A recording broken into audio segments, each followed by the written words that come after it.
I'm going to set it up to record, and away we go for recording. All right, so let me do this. Let me shift to, I'm going to shift back to some slides here and just sort of talk to you about what the core curriculum is, some sense of how it's structured and how it works. And then we'll get rid of those slides and come back to face and tell you a little bit about how that curriculum works as we go along. All right, so let me start by sharing screen here. There we go. Are you able to see that, Caitlin? Wonderful. Thank you so much. All right. So the University Core is our general education program, and every university has some kind of general education program. These are the foundational courses that university thinks are really fundamental to all students at the university, regardless of what their major happens to be. And so this is ours. Unlike some schools where the general education program is basically you get it out of your way in your first year or so, and then you go on to your major. Think of the core as going alongside your major. There's no need for you to try to get all of the core taken care of before you take your major. Instead, think of both your core and your major as going along side by side. Most students are taking their last core class or their last class associated with their core in their senior year as the capstone course in their major. They're taking courses in the core as part of their first, second, third, and fourth years at the university. So it goes along hand in hand. It's about foundations. It's about helping you develop some of the academic skills that you really need for your success as a college student, and also learning some fundamental knowledge about the world, about yourself, about academics as you go along through that process as well. It is a liberal arts education. We believe in educating the whole person at Seattle University. That's an important part of the Jesuit tradition. And so this is a course of study where you will take some natural science and some mathematics and some arts and some social sciences and some humanities. We think we all need to understand that the variety of those different kinds of skills, those different kinds of sets of knowledges to really understand the world. And that really is the Jesuit tradition. It is not, and I'll say this again later, it is not because we are a Catholic school or a Jesuit institution, a catechism or a conversion program or anything like that. This is a very solid academic, intellectual, liberal arts education. And it's a curriculum that when we redesigned this about 8 or 9 years ago, we built in a lot of options, a lot of choices for you as students. So yes, there are 12 courses, 13 really, we'll talk about that in a couple of minutes, but sort of the 12 courses that are the UCore courses. You have to take each of those courses, but you'll find in most of those categories, all but 1 or 2 of those categories, that there are lots of different options available for you. So it really is kind of a design your own adventure program in a sense, because we're confident that whether you're taking one faculty member's section of UCore 1400 or another faculty member's section of UCore 1400, you're developing the same academic skills that we think are important for all of our students. So you've got lots of options available as you do this. So be thoughtful as you try to plot out your core and pick courses that you're really interested in, that help you develop yourself in ways that you really think is going to be valuable for you. So this is what the core looks like. It's broken out into 4 different modules or phases, module 1, 2, 3, and 4. It's easy to look at that and think this is freshman, sophomore, junior, senior years. That's not necessarily the case. Students are going to move through it at different speeds depending on what their majors are. If you're an engineering student, you may still be doing module 1 in your sophomore year. That's not a problem. The major is designed for that. If you are a pre-major student, which is a perfectly fine place to be, you may be well off into module 2 by the end of your first year. That's fine as well. So think of it, we want you to go through it basically in order. Do module 1 before you do module 2, before you do module 3. That doesn't mean you have to do 1100 before you do 1200, et cetera, but try to move through it in a basic order, but don't feel you have to get all of module 1 out of the way in your first year. Otherwise you're going to fall behind or something, because that's just not the case. So I want to burrow in a little bit deeper here, but not go into too much detail. And I want to help you think about what these different parts of this curriculum are. So at the start, the curriculum begins with 3 courses that we think of as really about foundational skills and knowledge. This is a writing course, a mathematics course, and an art course. We think that those are really foundational sets of skills that all students need to have or be able to develop more fully. So I encourage students to particularly take that writing course, the UCORE 1100, early on. And remember, a bit ago, I said that there are lots of options. This is a place where there are lots of options. Each of those courses has a theme. They're all teaching you writing in the same basic way, but they're giving the courses, the faculty members have selected different themes that allow you to pick a different section that's going to be focused on a theme that you're really interested in. That's going to make the process more pleasant for you, more engaging for you, and you're going to learn a lot more as a result of it. A word about the quantitative reasoning course, the UCORE 1200. This is a course that if you are in the sciences or you are in business or in another major that requires an advanced math course of some sort, you do not need to take UCORE 1200. You will satisfy that requirement through a course in your major. So talk to your advisor, look at your program evaluation, but if you're anywhere in business, you're anywhere in science and engineering, and I think there's one or two other majors, maybe kinesiology, you're going to satisfy this math requirement through those courses in your major. The second set of courses then are these what we call inquiry seminars. And these are courses that are about understanding how inquiry works. These are not survey courses about how to, this intro to sociology or intro to economics or introduction to literature. These are courses where the faculty member has chosen a theme to help you understand what it means to think like a scholar about really important questions and really important problems. There's one in the humanities, that's things like English, philosophy, history. There's one in the social sciences. Those are courses like anthropology, sociology, economics. There's one in the natural sciences, biology, physics, chemistry, geology, those sorts of things. Again, here, if you are required to take an advanced science course, natural science course as part of your major, say you're majoring in the natural sciences or in nursing or in kinesiology, that will be fulfilled through your more advanced course in the major. But for everybody else, you're going to take some kind of science course as part of this as well. Third, Module 2, this is typically taken late freshman year on to the early junior year. This is part of our Jesuit tradition. And I want to assure you up front, these are not catechism courses. We're not trying to convert anybody to Christianity as part of this.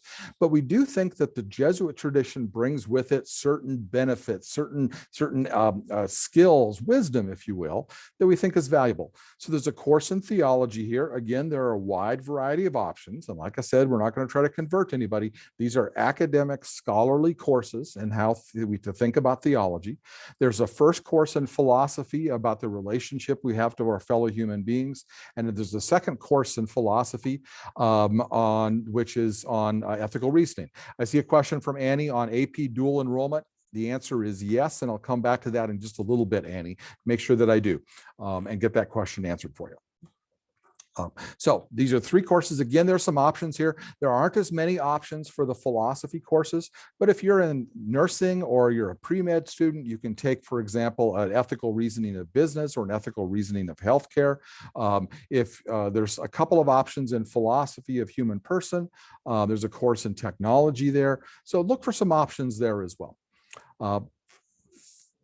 Third module is, we call it engaging the world. We think about this as being about becoming global citizens, understanding the world more effectively through a variety of perspectives. So there's another religion course here. This is a course that may be in Buddhism, or it may be in Islam, or it may be in Judaism. It may be a course in mindfulness. It might be a course in just war theory. It might be a course in social justice and religion, or the environment and spirituality. Maybe a course in Native American religions. So there are a variety of courses here. I want you to understand the world spiritually and religiously from a broader perspective as well. And then every student takes 2 of what we call global challenge courses. These are the courses that deal with some kind of major global issue that's confronting us as humanities, as humanity. And it uses the perspective of the faculty member's discipline to try to study that question and to help us all think about how we can do something about those challenges it faces. You will take 2 of these courses. Most students, if you come in as a first-year student, you will take 2 of these courses. One of these, you will not take the one that is closest to your major. So think about that for a minute. Remember what I just said about humanities, social sciences, and natural sciences, describing those. If you are a English major, which is in the humanities, then you're going to take the social science and the natural science course, but you're not going to take the humanities course. If you're a public affairs major like Caitlin is, or a business major, which we count as a social science, you're going to take the humanities course and the natural science course. And if you are a science or engineering major, you're going to take the social science course and the humanities course. Part of the idea here is to help you become a broader thinker and stretch you out so that you're a more complex interdisciplinary thinker as a result of the core. And then finally, in your major, notice that this does not have the UCORE code. In your major, you're going to have a course typically at the very end of your studies that is what we call a capstone course. It differs enormously major by major. So in engineering, you do a design project. In communication, you may do an investigative news story or a podcast. In another major, you might do a research project. So it's going to differ quite a bit from major to major to major. But each of those courses is going to have an opportunity for you to do some reflection as you go through, which is part of that Jesuit tradition, to really understand what that is about and really where you're going. So who are you? Where have you come in your time at the university? Where do you think you need to go next as part of that? Okay, so that's just a bit quick overview of the core. That's not all the details, but you don't need all the details right now. Your advisor can help you with that, and there's lots of resources once you get on campus as part of that. So some summary things here then. Annie asked a bit ago about AP dual enrollment credits. So yes, AP International Baccalaureate, those kinds of credits can be used to fulfill 5 of the core courses. UCORE 1100, 1200, 1300, that's the writing course, the math course, the art course, the lab science course.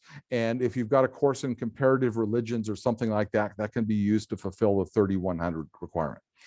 If you are a transfer student or have credits that you're bringing in from dual enrollment or from college in the high school or Running Start, whatever it's called in your locality, those credits can count as well as part of most core courses, at least most Module 1 core courses. Notice though, because Module 2 is about the Jesuit tradition, we only accept those courses in transfer from other Jesuit universities. If you think you've got a course that really is appropriate, feel free to reach out to me or to reach out to my office at core@seattleu.edu. I'll give you that information a little later. But in general, we only take those courses from other Jesuit universities. And we know that we don't have all your transcripts yet. Some of you may be taking courses this summer. We may not have all of the scores for AP or IB from those organizations. So if you think you should have credit for something that we don't have on your records when you come for your advising next week and registration the week after, don't register talk to your advisor, but don't register for a course if you think you already have credit for it. We do not want you taking a course that you're not going to need. That is something we always try to avoid. And we know we don't have complete records at this time because not everyone has sent those records to us. So think about what you should have credit for. Talk with your advisor when you meet with them for advising sessions and try to avoid registering for one of those courses. We can always figure that out later and have you register. If you don't have credit for it, we can have you register for that course in winter quarter or in spring quarter. There are other opportunities down the road to be able to do that. We have some engagement programs I want to talk about, some things other than just these courses that I think are important to alert you of. First, we have the Common Text program.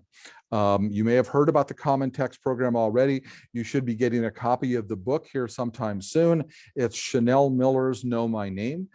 This is something we do every year. The university picks a book on some kind of theme that we think is important to our mission and who we are. This is a book about the aftermath of a sexual assault. and one woman's journey through the process of healing and recovering, and going through the legal process is part of that. It's a very uplifting book in the end, but it's also challenging at times to work through it. So that's a book that you'll be receiving this summer if you haven't already. We want you to read that book. There will be discussions and some opportunities for us to talk about it when you get here to campus. Ms. Miller will be joining us remotely for Convocation in September to speak about her work with the book.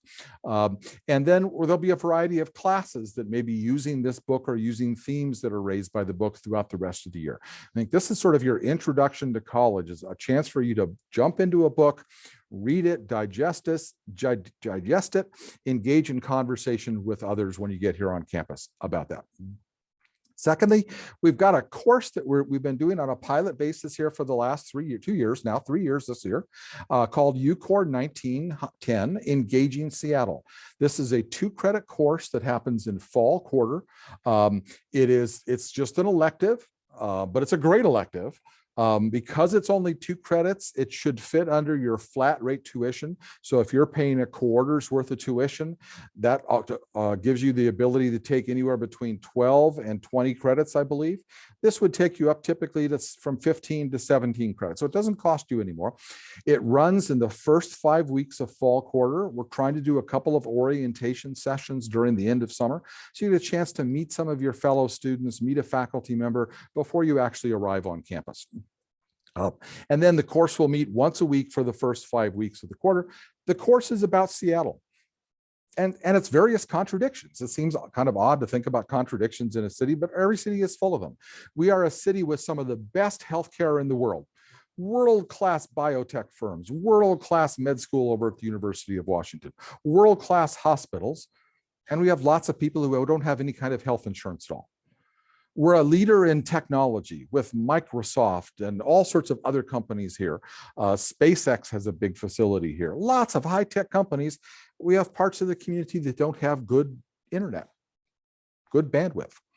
Like all cities, we have issues with race. We have issues with income inequality. We're a beautiful environmental city surrounded by mountains and ocean and trees. And we still have environmental problems and a Superfund site in the middle of the city.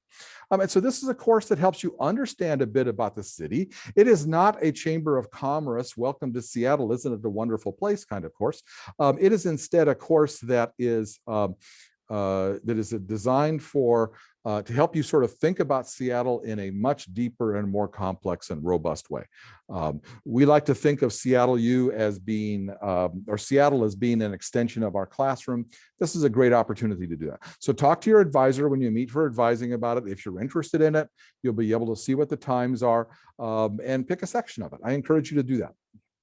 And then third, we have what we call success seminars. Success stands for Seattle University Core Curriculum Engagement and Student Success Seminars. These are courses designed for first-year students as you come into the university. They're regular core courses that give you 5 credits towards your graduation, that fulfill a core requirement, but we've also added to these courses some other material and experiences to help you get a good running start at Seattle University. You'll get early feedback from your faculty member. You'll get feedback throughout the quarter. There will probably be an opportunity for you to do some kind of co-curricular activity, go to a play, a museum, out for a meal, for a field trip or something like that. You'll be introduced to some of the great academic support services we have on campus, and you'll have a faculty member who knows you're a first-year student, and they're there to help you make that successful transition to the university for your first quarter. And then finally, some advice on just sort of navigating the core. I encourage all of you to take your UCORE 1100 course early. That's your writing course, your composition course. Now, if you think you're a really strong writer, feel free to put that off until winter or even spring quarter, although I really urge you to get it out of the way in winter quarter if you can.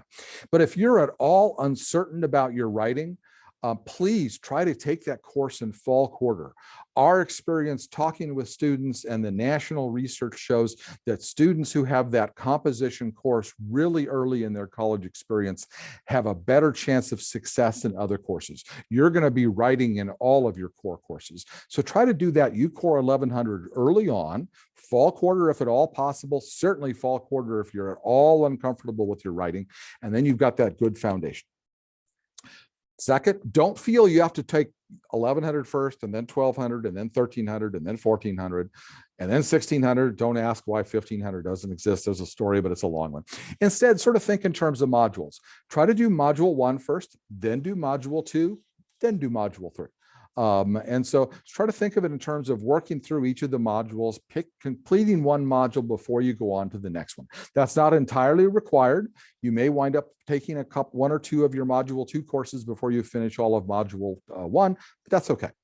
And then try to pick topics that really interest you in your courses. Remember, like I said, this is a design your own adventure.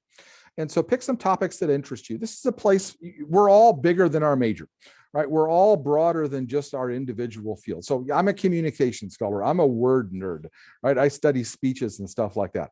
I also love nature photography. And so I took a fine art course here a few years ago. It helped me broaden out and become a richer, more full and whole human being. So think about the core as a place for you to take some other courses where you can sort of feed some of your other interests and other passions.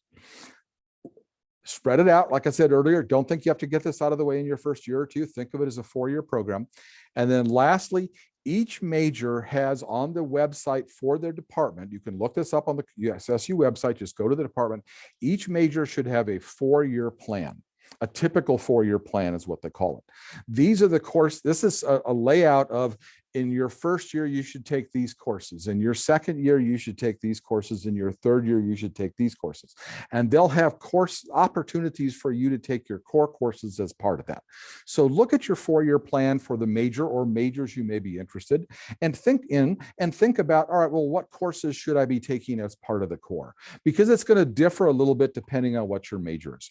For most students, if you're, for example, if you're, say, in the sciences or something like that, or in business, you're likely to do 2 college or major courses and 1 UCORE course in your first quarter. If you're in the College of Arts and Sciences, you're likely to do 2 core courses in your first quarter and 1 college or major course. If you're a pre-major, you're likely to do 2 UCORE, maybe a language course, maybe a 3rd UCORE as you try to explore. Talk to your advisors. Our pre-major advisors are great. If you're a transfer student, you're likely to do more of your major courses, maybe 1 core course your first quarter. So it's really going to vary. That's why I say look at that 4-year plan. You're going to have advising next week and registration the following week or the week after. Talk to your advisors. They know all about the core, can help you navigate it. Try to take at least 1 success seminar. Those are going to be coded. You're going to be able to see on MySU which of those sections are success seminars. Remember, those are the sections designed for brand new students. Try to sign up for at least 1 of those. And then remember that optional UCORE 1910 course, 2 credit. It's part of your regular tuition. Great introduction to Seattle. So that's a bit about the core. I'm going to stop sharing here. And that's the core from my perspective. Cheyenne, can you hold on just a moment here? I see your hand up there. We're going to get right to you, but I want to give Caitlin a chance to say a little bit about the core from her perspective, because I'm, an old fuddy-duddy faculty member, and you really need to hear from students to understand the student perspective on things. So I'm going to turn it over to you for a minute, Caitlin. So the UCORE actually helped me in my first year as a public affairs major. I actually wasn't able to even take one until this rising course as a sophomore, any of major classes. So I actually was able to do many of my UCOREs freshman year, and it really helped me plan out those classes. And just as a side note, register for these UCOREs the same way you register for your major classes, which will be done. Your first academic advising workshop will be next week, and you'll have a course registration workshop, which is in smaller groups, the week after, or of July 18th through 22nd and July 25th through 29th. And most of these dates, all of these dates should have been sent in an email from your advisor of your college. So it should be there on your SU email address. And something I also want to know is you might be asking how I planned out my UCORS, knowing some of this information about my major and how all these dates work, since some of these dates were very similar. So I actually made my own journey, and I really used the chart that you just saw. And what I actually tried to do was to look for balance of writing and less writing courses. So I started my fall quarter freshman year last year. I decided to do a math, a writing heavy 1400 class, and choir, since I had actually completed my 1100 over the summer as a summer class. And I was even able to actually meet with my advisor one on one before the registration process, as I even still had questions after the very first registration session. And this worked out well because I was able to account this in my academic journey. And in fact, the counselor that helped me in the summer actually later became my counselor for freshman year. So that was a big plus. And my main advice is to actually balance where as possible. And please don't wait till the last minute to choose your classes. This is an interesting thing that I didn't even think about until winter quarter, but they're on the website. There's a faculty directory where you can essentially search up all the professors after you look at a class and think a section is for you, and you can see like what the professor researches, which can help you decide whether you're truly interested in what the professor wants to teach or wants to talk about, and decide maybe this class is for you, maybe it's not, maybe it could be for your major. And this actually really helped me when I was deciding my history class, funny enough, winter quarter. And I actually realized that that class was actually probably the right fit for me, and I really liked the professor. So overall, I think the UCOR is just a wonderful opportunity to meet new people and maybe get a hands-on experience that you won't experience in your major classes. Does anyone else have any questions? Wonderful, Caitlin. I think let me second just two things that Caitlin said, which I think are really valuable. That idea of balance. The core is a great place for you to maintain that kind of balance. If you're an accounting major and you're in a calculus class and you're in accounting 101, you're doing a lot of math stuff. Maybe it's time that quarter for a humanities course where you're reading some literature, or an art course where you're painting or acting or creating films or something like that, right? To balance yourself, keep yourself a whole person by taking different kinds of courses that keep you balanced. And then secondly, the idea of doing some research on the courses, going to the faculty websites to see who the faculty members are is a great idea. There's also a part of the core website, and there are links to this from MySU, where there are descriptions of each of the courses, each of the topics that are available. And so, yeah, do some research. That's why between your advising session this next week and when you register the following week or the week after, spend some time doing research, looking at the faculty members at the courses, figuring out what courses you want to take. And I'll add one piece to that. Have flexibility, right? Because these courses are very unique to the faculty member, because they're really reflections of the faculty member's expertise. That's why what Caitlin is doing of researching faculty members are so important. But that means there's only maybe one section or two sections of a course with a particular topic. That's okay, because there's another 20 sections of that same course that have different topics. And they're good topics, but don't get your heart set just on one topic. Give yourself some flexibility as part of that. Okay, and I see some questions coming in. First though, Cheyenne, you had a question earlier. Did we cover that, or feel free to jump in here and ask that question? Is it okay to say it out loud? It was just Sure. a lot of, felt like Go ahead and say it out loud. a lot of typing. Okay. Well, it's just a quick question. Because we were talking about them, SU like taking our dual enrollment credits to then count for classes at SU. Mhm. I sent in my transcripts directly from the community colleges where I took those dual enrollment classes. And I got it confirmed that those were received. And on the my Seattle U page, Mhm. I can see which courses I've gotten received credit for already. Wonderful. But on my Seattle U portal, in the little Red Hawk Essentials checklist, there's an X next to send final college transcripts showing credit earned, and it says awaiting. So I'm just a little unsure about that. I am guessing those two systems just aren't quite talking to each other as fast as they should.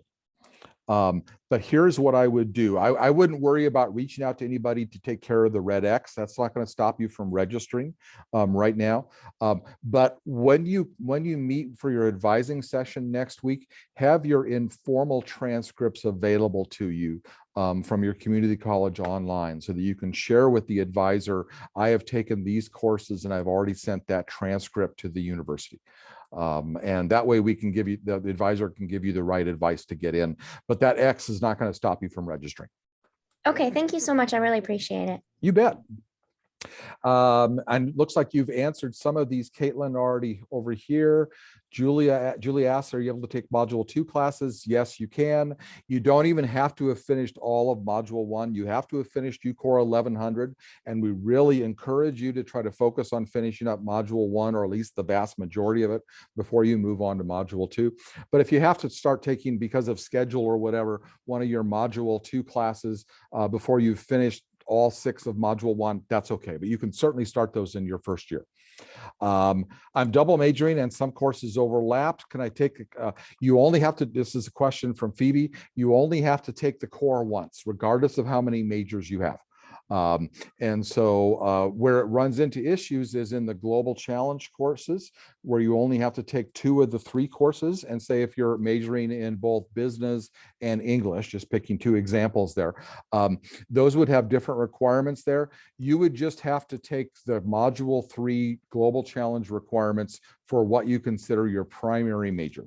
So just for one of those majors, and you wouldn't have to do the other one. Technically, if you are double degreeing, you have to take all 3 of the global challenges, but we routinely waive that for students. So the courses shouldn't overlap at all, because you only have to do the core once, regardless of how many majors that you have. The question about advising week, they're not one-on-one, correct. They are group sessions, but there will be time for the advisor to work with you individually and answer individual questions. And certainly if you have questions that can't be addressed as part of that advising or registration session, there's going to be opportunities for you to follow up with the advisor, or with my office, or with another advisor. We want to make sure you have all of your questions answered before you go in and start picking courses. Katie answered that. You're ahead of me. That's why I can only read so fast. So I think I'm caught up on the questions in the chat. Are there other questions or concerns that people have, either just about the core in general, something you want to know more about, or about some specifics about how registration works, advice from Caitlin, or as a student, or myself as an academic advisor on how to pick courses? One thing I'll note here, we know that the advising sessions, or the registration sessions, are spread out over 2 weeks. If you are in the last half of the second week for a registration, that doesn't put you at any advantage at all. Because what we're doing is we are opening up about 25% of the seats in all of the classes for the first half of the first week of advising, another 25% of the seats for the second half of the first week of advising, et cetera, for the second week of advising. So you're going to have, there are going to be fresh opportunities, fresh seats in all of the courses available for people who are registering at the end of the end of the advising registration period. So great, some more questions in the chat. Double degreeing versus double major. If you are you can get 2 bachelor's degrees by doing a double degree. And instead of taking 180 credits, it requires 225 credits. So it's another 65 credits, usually takes a 5th year for students to do that if they really want the double degrees. I think in some cases it makes some sense, but I'm in general not a huge fan of it. But some students want to do that. But it doesn't really affect your core at all. Like I said earlier, technically, the only difference is that those students would have to take all 3 of the Global Challenge courses, but we routinely waive that, and your advisor would know. Are we maxed out at 20 credits per quarter? As a first-year student, you're probably maxed out at 18. That may not seem like very much. 15 credits is 3 classes. And I know in high school, you're used to doing 6, 7, maybe 8 classes in a particular term. Trust me, and Caitlin can help me out here, we're going to work you harder than they worked you in high school on these. And so 3 courses, 3 or 4 courses is going to keep you plenty busy. Anything to add to that, Caitlin? Actually, funny enough, my counselor actually recommended I do 15 credits herself. So, yeah. Also, I saw a question about where to sign up for the advising sessions. They should have sent the college should have sent it to your SU email address, and I was also told today if there are any concerns because there were a lot of issues, do check your email again, check your MySU portal, or contact your advising center as soon as possible to make sure that can all get set up. If there's Great. any other questions about that, I'm more than happy to find it. Great. Caitlin, is there an email address for you folks at orientation that if people have Yes, there general is one at questions, orientation. could There you is drop also that in the a chat? first year. I can put it in chat, and there also is an Discord, which the orientation officers manage pretty frequently. Great. So, Great. for So if that's out of interest for people, So do I'll check do your it in the SU chat. email. We send stuff to your SU email Yes. account, and it's really important to get in the habit of checking your SU email for communication, because that's the official Yeah. way that we are reaching out to you. We're not going to send you chats or texts. We're going to send you emails. So please get used to the emails. But I really think, 15 credits for a first time in college student, that is totally appropriate. I would have no problem if you wanted to do 17, right? Take that Seattle course, that UCOR 1910. You're going to be fine with that. It's only half a quarter and it's a fairly light course, but 15 credits, that's going to keep you plenty busy. Our classes graded numerically are pass fail. They're graded on a letter grade. So A minus, B plus, B minus, etc. For these courses. We have during the pandemic had some more pass fail courses to try to be more flexible to students, but we think that's probably going away in the coming year. But in general, all core courses need to be taken for a letter grade. We don't use the decimal system like the University of Washington and some other universities use, 4.0, 3.9, 3.8, 3.7. We use the letter grades. So A is a 4.0, or B plus, or A minus is a 3.7, B plus is a 3.3, et cetera, stuff like that. So we work in terms of letter grades for that. Evan E. asked about the recommended amount of units. 15, maybe 17, maybe 18. Don't try 20 in your first quarter. Please do not try 20 in your first quarter. Sarah asked about is registering for courses first come, first serve. Do they fill up quickly? Yes, but, and this is what I was saying a couple of minutes ago, we're going to make sure that we roll out the seats progressively while you register. So we don't want the students who are registering in the second half of the second week to not have access to good choices. So there's going to be a fresh set of seats coming available for each of the classes twice a week during the first 2 weeks of registration. On Monday of the first week, on Wednesday of the first week, on Monday of the second week, on Wednesday of the second week. So they'll be rolling out for other courses. But yeah, they do fill quickly sometimes. In part for two reasons. One, we keep these classes small. Your 1,000 level core courses are going to be a maximum of 20 students. And because these courses are so closely tied to the faculty members' interests and expertise, the courses are pretty unique to that faculty member. So we have a history faculty member who teaches a great course on zombies. Yes, it's a history course on zombies. And it's very popular until he offers it at 7:45 in the morning, and then it's not popular anymore. But there's only one Dr. Camerling who teaches that course. But that's okay because there are another 8-10 people in the history department who teach wonderful history courses on different sorts of topics. So that's that, have some flexibility as part of this, and your advisor can help you figure that out. What AP course do you not need to not take a core course? There is a website on this. Go to the registrar's website, look up policies, and there's a policy on AP credits. And it depends on what the course is or on what the AP test was. So there's a whole list in that policy. I'll try to look up the website here and put it in the chat. But there's a whole link there, a whole set of courses there that or a list of those courses and the AP scores that were available here.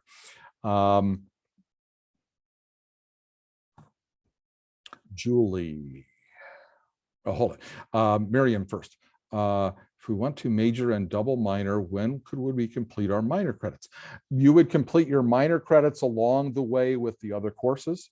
Core courses can double count for minors. They can't double count for majors, but they can double count for minors.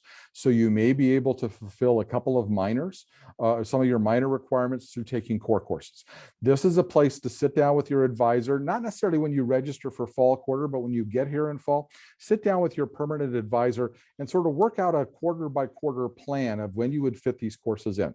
And I would just encourage you, think about whether you really need to double minor or minor at all. I'm not opposed to minors, but I think sometimes students think that the minor is the only way to get some really valuable credential. And there are times when that's useful. If you were going to minor in a language, for example, if you're going to minor in Arabic or you're going to minor in Spanish, I think having that note that I minored in this on your transcript is valuable. But if you're going to say minor in communication, my own field, or you're interested in communication, a minor takes 6 courses, but maybe you only really want 4 courses. That's okay. I don't feel you have to complete a lot of minors to learn what you want to learn, is what I'm saying. But talk to your advisor. It's certainly possible to fit that schedule together. And depends on what you're majoring in. If you're majoring in engineering, it's hard to do many minors. If you're majoring in nursing, it's hard to do a minor because those are really, really busy full minors. So that's why you want to sit down with your advisor and sort of work out a quarter by quarter plan. I didn't distinguish. Okay, I didn't make this clear. For a double major, a student would earn 2 bachelor's degrees. You would walk across the stage twice at commencement and receive 2 diplomas, 1 diploma for 1 degree, 1 diploma for another degree. So you would be able to say that you had a Bachelor of Arts in communication and a Bachelor of Arts in public affairs. And that's what requires 225 credits. That's 65 more than the 180 required for a single bachelor's degree. If you choose to double major, though, you're only getting 1 bachelor degree. You will only walk across the stage once. You will only get 1 diploma, but that you will have gotten a degree in, say, communication and public affairs. And so you would have 2 majors, but a single degree. There are some students who really want that second degree. I know there's some pre-med students who really value this. I'm not sure it's really necessary for them. They want to have that degree maybe in both psychology and biology or something like that. But again, talk to your advisor. Don't rush into doing lots of majors, lots of minors, lots of double degrees. From my perspective, worry about make sure you get 1 really solid degree, 1 solid major, and then educate yourself in other ways that you think are important to make yourself the kind of person that you want to be, with the kinds of skills and kind of backgrounds that you want to have. Let me know if that didn't help, Julie. If I am not a business or science major and based on the math placement test, I can take classes, math 10 and above. On the pay, yes, Eunice, yes, you would, but you would not necessarily have to take UCOR 1200. You could take any other math course. So any student can take a more advanced math course. You do have to take 1 math course here, unless you have AP or IB or a running start type credit for it. The placement test will not waive you out of that math requirement, but it will help you decide which math courses you want to take. If you're ready based on your high school experience to take Calculus 2, don't take UCOR 1200, take Calculus 2, challenge yourself. You're going to be more engaged. You're going to get more out of the course. You're going to have a better time. It's really hard to sometimes sit there in a course that you think is too juvenile for you, too beneath your levels. Julie, yeah, I'm sorry, it's 225. You're right. Thank you, Julie, for that correction there. It's 225 credits, not 245 credits. So it's only 45 credits more. Somehow the math wasn't working in my head. I got to go back and take UCOR 1200 or something. No, SAT scores. Actually, SAT scores may waive the math placement test. I don't think it waives the language placement test. But check on the orientation website for that. I'm not quite sure of the foreign language requirements because that's not part of the core. But I know that they do have a placement test, and there may be some other ways other than taking the placement test to fulfill that in some way. If that so Vivian, check with check with the orientation website, or go to the Department of Modern Languages and Cultures website. They may have a link there. I would start with the orientation website, because I know that Caitlin and Nick and the other people on that team have really worked hard to get that information together. And I got a question from N. Kurumara. Go ahead. Hi. So you mentioned a language placement exam, and I remember seeing that on the website too. Do you know if there's any way that can be waived for I'm bilingual, and I've taken like I've been studying Japanese for like 12 years, and I think it would be a little unnecessary for me to take like a language in college. I would, well, certainly I think you could be waived out of the language. All right. Whether you could be waived out of the placement test or not, I don't know. If you've been studying for Japanese for 12 years, though, I suspect the placement test would be really short. I suspect it would be a matter of sitting down or touching bases with a Japanese professor and talking for 5 minutes and having you write something. And it's like, okay, you're fine. All right. So the Okay. placement test may mean that you place out of the rule for language. If you are an arts and sciences major, Mhm. other majors do not have to take languages other than international business majors. So if you're a science or business or nursing major, you don't have to take a language course. Yeah, I'm in college of Great, arts and science. Great. So if you're in arts and sciences, the rule says you need to take the equivalent of 3 terms worth of a language. Mhm. But taking the placement test may place you out of 1, 2, or even all 3 of those terms. Oh, I see. So if you've been doing this for 12 years, I'm guessing you're not going to have to take a language course. But we are going to have you do something to demonstrate to the folks in the language department that you've got those skills. All I don't think right. that's going to be any problem at all. I really don't. All right. But Thank you so much. yeah, but there is going to have to be some kind of placement test or something. All right. Thank you so much. I know it's not related to UCOR that much, so No. I appreciate it. No worries, no worries. These are the sorts of questions that are on everybody's minds when they come into college. I was thinking earlier today about, it was a long time ago, right? Dinosaurs roamed the earth when I went to college, and I walked into we didn't have advisors. Registration was different then. It was like I was lost. And a session like this to be able to ask questions of all sorts would have been really valuable. And that's what I really like that Caitlin and the whole orientation team are doing, is that you've got all these opportunities to ask these questions. Other questions that people have, or other comments that you want to make, Caitlin? I know pretty much most of it's been addressed. Yeah. Reminder that language is a requirement at the College of Arts and Sciences. That's definitely important to remember in the background. I think we pretty much covered most of it, actually. But ultimately, I think the main thing is make sure you check your SU email. Reach out to your advisor if you have any specific questions that cannot be answered, because sometimes that can really help impact your schedule. That's my other thing, but I don't have anything else. Great. I just put in the chat the link to that AP policy that we talked about a few minutes ago, that has a list in there of the different AP tests and the various scores. And then I am putting 2 emails into the chat as well. The core office email, if I can type and talk at the same time, which apparently I can't. So there's the core office email. That's a great place to reach out to ask questions, because myself or anybody on my team will get that email. And if you have questions for me specifically, there's my email. Feel free to reach out to me. It may be a matter of me. Thank you, Caitlin. It may be a matter of me or Caitlin or somebody on my team then directing you to somebody else, like a question about the language or the math or something like that. We want to get you in touch with the right people and not give you wrong information. But we certainly want to be able to get you in touch with those right people if you've got any questions at all. Anything else? All right. Thank you all so much. So look forward to seeing you on campus in the fall. This is one of the joys for me of this work, is seeing students come in and then seeing them a few years later walk across the stage and shake the president's hand. Having new students come in is like new blood coming into the body. So we're really eager to have you join us here in the fall. Thanks so much, everybody. Have a good evening. Thank you. Thank you so much. Thank you so Bye. much. Thank you. Thank you.